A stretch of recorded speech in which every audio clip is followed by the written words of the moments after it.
Let's get started with our first news. Daniel Cormier has revealed that he was actually offered an opportunity to coach against Jon Jones. That's right, folks. The rivalry that once electrified the MMA world almost got a new chapter, but this time not inside the octagon, but on the set of a reality show. For those who don't know, Jon Jones is currently filming ALF Reality, which is essentially the Russian version of The Ultimate Fighter, a show where two coaches guide teams of fighters through competitions and challenges, all building up to an intense finale. And in this edition, Jon Jones is coaching opposite Nate Diaz, adding another layer of fireworks to the mix. But here's where things get interesting. Daniel Cormier recently shared that he was originally offered the coaching spot against Jon Jones. And if that doesn't make you raise an eyebrow, I don't know what will. Imagine the drama, the tension, the storyline of these two legendary rivals having to coach side by side, day after day, all while being thousands of miles away from home.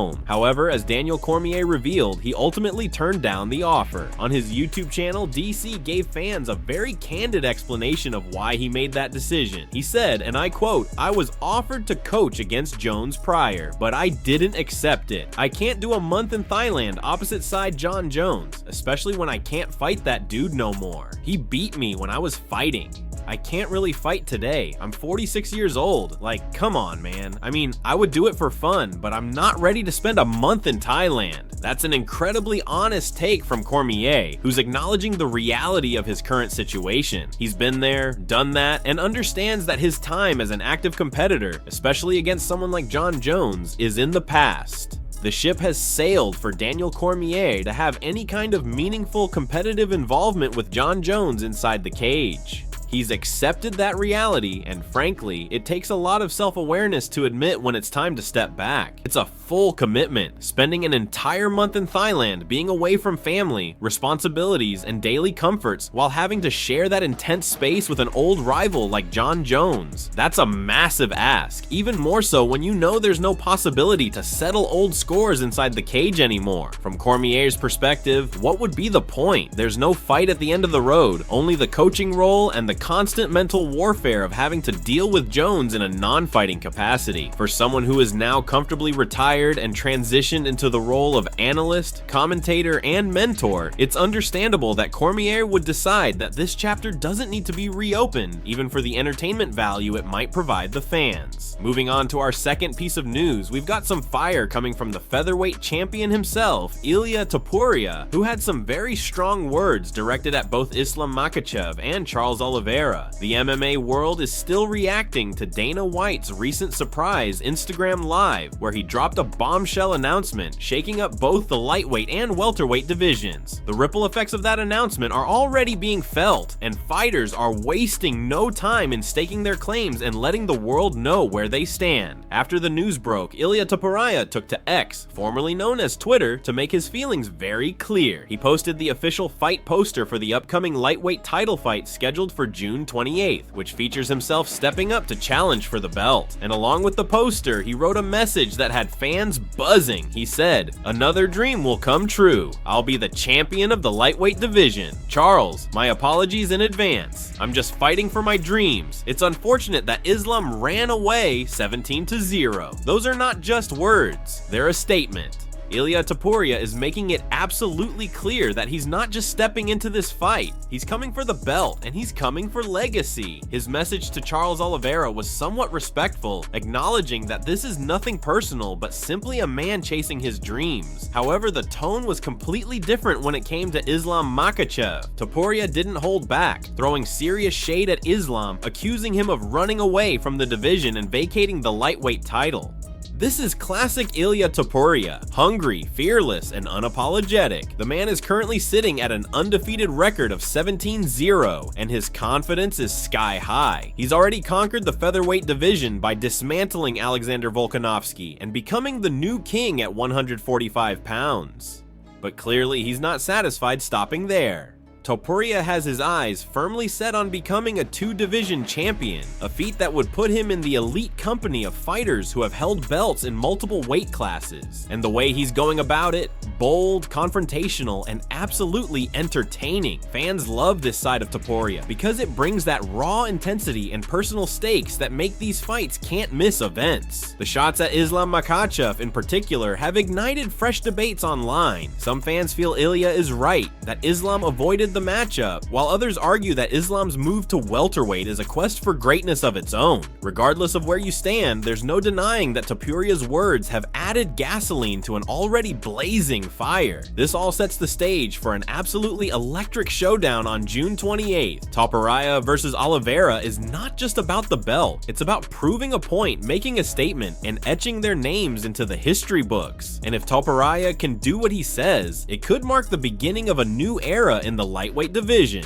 Now, let's transition to another hot topic that's been circulating in the MMA community. Michael Bisping, the former UFC middleweight champion and now respected analyst, has made an interesting observation following UFC 315. Despite Balal Muhammad coming up short against Jack Della Maddalena in what was a highly anticipated bout for the welterweight title, Bisping actually believes that Balal's stock has gone up in the aftermath of the loss.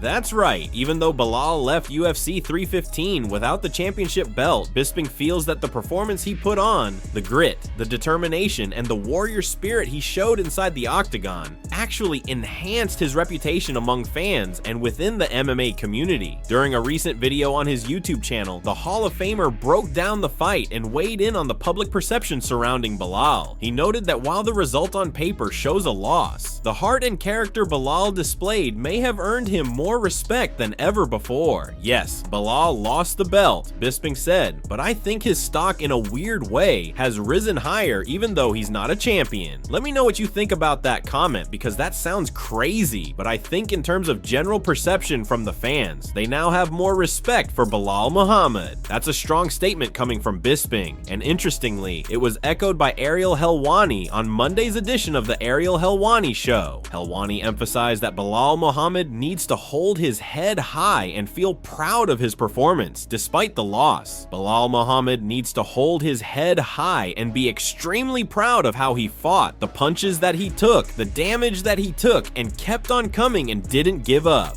Balal deserves a lot of respect, Helwani stated passionately. He further addressed the online negativity, adding, "The notion that he's one of the worst champions ever is absolute nonsense. It's unfair. He's had an incredible career at welterweight thus far." While some fans agreed with Bisping and Helwani, others were divided in their opinions. A vocal segment of the fan base argued that Balal should have leaned more heavily into his grappling strengths and pursued takedowns earlier in the fight. They felt that Balal chose to stand and trade with Maddalena, a decision that may have cost him dearly due to JDM's exceptional takedown defense. Adding to the debate, Derek Brunson chimed in with his own assessment. Brunson pointed out that Balal seemed to have abandoned his typical game plan, stating, "Maddalena came out and executed his game plan and got the win. What I was stating was Balal went from Dagestan and Forget training camp with Khabib to Canelo hands. I feel Balal's camp misread the fight and thought they had more of an advantage on the feet than they actually did. His normal grapple heavy and cage control fighting style was the play. If you're going to lose, go down with your best game plan, which I don't feel he did." And if that wasn't enough critique, Triple C Henry Cejudo also weighed in on the latest episode of Pound for Pound. Cejudo said, "It's going to be a little bit of humble pie for Balal Muhammad. I do like Balal Muhammad, but it's not good when people start giving their game plan. There were no takedown attempts in the first half of the fight. I wonder what Balal was thinking. I had Balal winning the 4th round, and that's it." To make matters worse, it was later revealed that Balal suffered a broken nose and a broken orbital bone during the fight, which raises questions about how long he'll be out of action. This loss not only delays his climb back to title contention, but could also keep him sidelined for an extended period as he recovers from these serious injuries. Let's now shift gears and dive into another notable reaction from the MMA world. Paddy Pimblett, the always vocal and charismatic lightweight contender, recently shared his thoughts on the major shakeup in in the lightweight and welterweight divisions following UFC 315. And according to Paddy, the aftermath of the event, particularly Islam Makachev's decision to vacate the lightweight belt and move up to welterweight, could have massive implications not just for the division as a whole, but specifically for his career. The number 8 ranked lightweight was watching from home as Jack Della Maddalena shocked the MMA world by defeating Balal Muhammad to claim the welterweight championship at the iconic Bell Center in Montreal on Saturday night. The highly anticipated main event delivered drama, with Della Maddalena pulling off what many are calling a career-defining victory over Muhammad. And following the fight, Islam Makachev, who had long been the reigning king of the 155-pound division, confirmed that he will now officially move up to challenge the newly crowned welterweight champion, setting the stage for an epic clash at 170 pounds. For Paddy Pimblett, this decision is a game changer. Speaking in a post-fight reaction video, Paddy shared his take, predicting that Islam's move to welterweight will have a domino effect on the lightweight division. And naturally, Paddy sees this as a golden opportunity that could potentially open the doors for him to climb closer to UFC gold.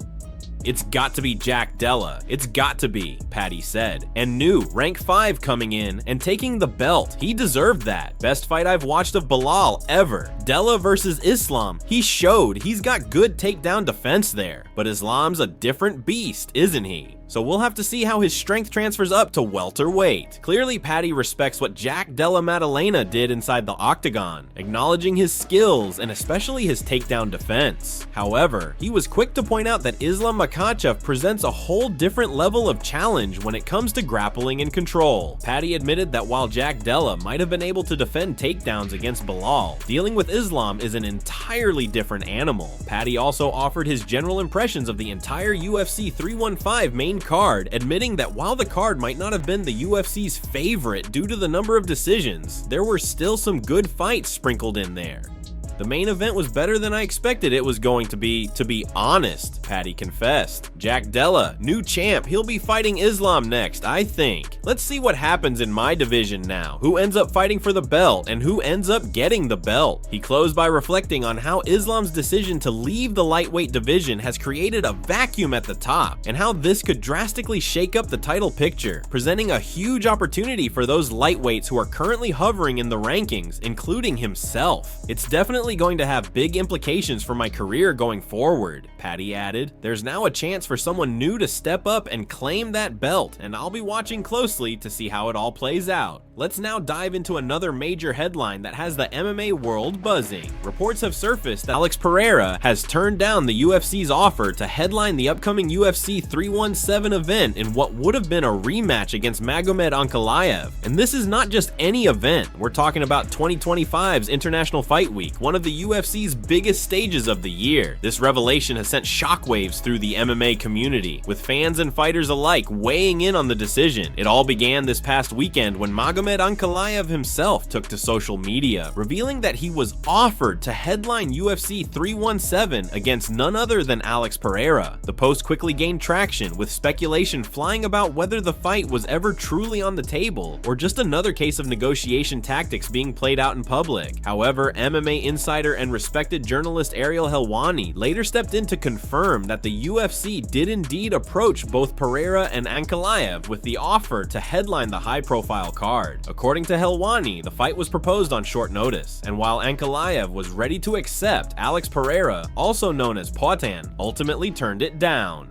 Now, here's where things get even more interesting. There had been whispers online suggesting that Pereira's social media account may have been hacked earlier in the week following some cryptic and frustrated messages being posted, but Helwani put those rumors to rest, saying that based on what he's hearing from multiple reliable sources, Pereira wasn't hacked at all. Instead, it appears that it was either him personally or someone very close from his inner team who expressed their frustration with how the UFC was handling the situation. According to Helwani, the information Magomed Ankalaev tweeted was, in fact, accurate. He elaborated further, saying, "They did in fact call Alex Pereira and say, 'Hey, we want you to fight Magomed on International Fight Week.' It's not that he doesn't want to fight Ankalaev. It's just that the timeline being offered doesn't work for him." Helwani defended Pereira's stance, reminding everyone that Alex Pereira is not the type of fighter who shirks competition. "This is the guy you're going to question?" Helwani asked rhetorically.